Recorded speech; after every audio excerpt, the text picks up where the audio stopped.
تاجر ہے تو تجارت مقصود نہیں ہے، دنیا میں گزر بسر اچھا ہو جائے، حلال ہو جائے، حرام نہ ہو، ڈاکہ مارنا نہ پڑ جائے، صرف اس وجہ سے حلال کاروبار کر رہا ہے. ورنہ وہ تاجر صرف تاجر نہیں ہے، just for business mean not for Muslim, یوں نہیں ہے کہ وہ صرف بزنس مین ہے، جی نہیں. اسی طرح کوئی جاب کر رہا ہے، کسی نوکری کسی دفتر میں افسر بن کے بیٹھ گیا ہے، تو اسی لیے نہیں ہے کہ 4 بندے نوکر و چاکر کی حیثیت سے یس سر مجھے کہیں، بلکہ بھائی میرا گزر بسر حلال میں ہو، مجھے حرام میں کسی سے چوری نہ کرنی پڑے.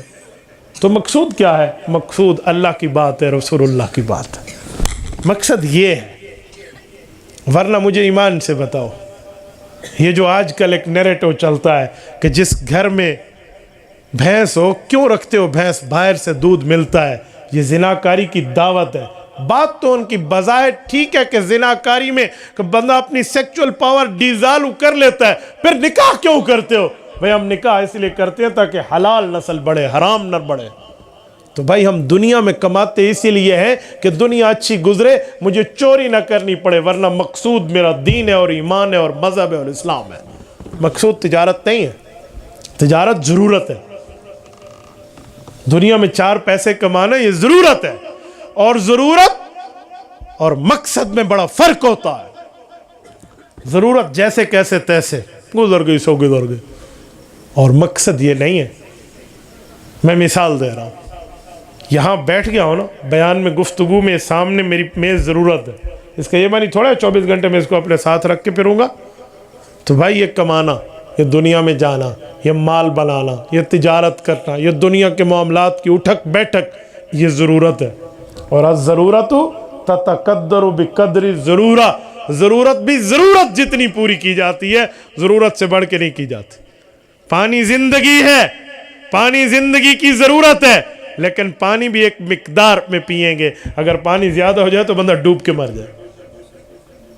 چینی، گھی، آٹا، دالیں، سبزیاں، گوشت، خوراک ہماری ضرورتیں ہیں، لیکن ایک حد تک. ایک بندہ 3 روٹیاں کھا سکتا ہے، آپ اسے 50 کھلوا دیں، بچے گا؟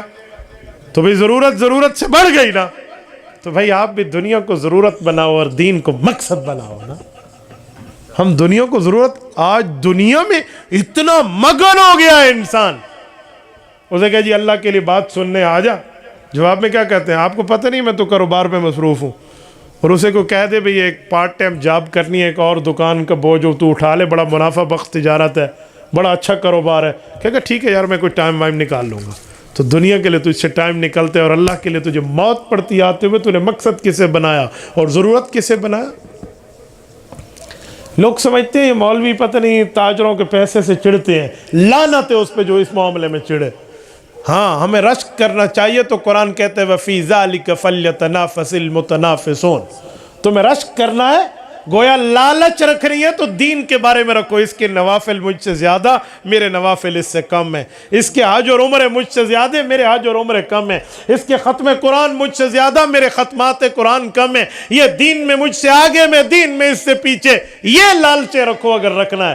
پیسے پر لالچ، پیسہ تو ہاتھ کی میل ہے. یاد رکھیں یہ وہ ہے جو بادشاہت میں ایک جگہ نہیں رہتا. ایک کسی کے پاس جتنا زیادہ پیسہ وہ اتنا زیادہ پریشان ہوتا ہے.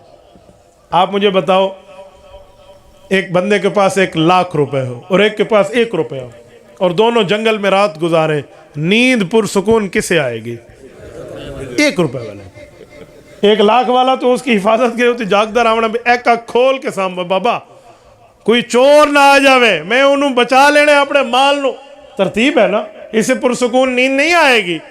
پرسکون نیند کسے آئے گی؟ جس کے پاس مال کم ہے. تو بھئی آخرت میں بھی حساب لگا لیں، جس کے پاس زیادہ مال ہے، جس کے پاس کم مال ہے، فیصلہ کر لیں.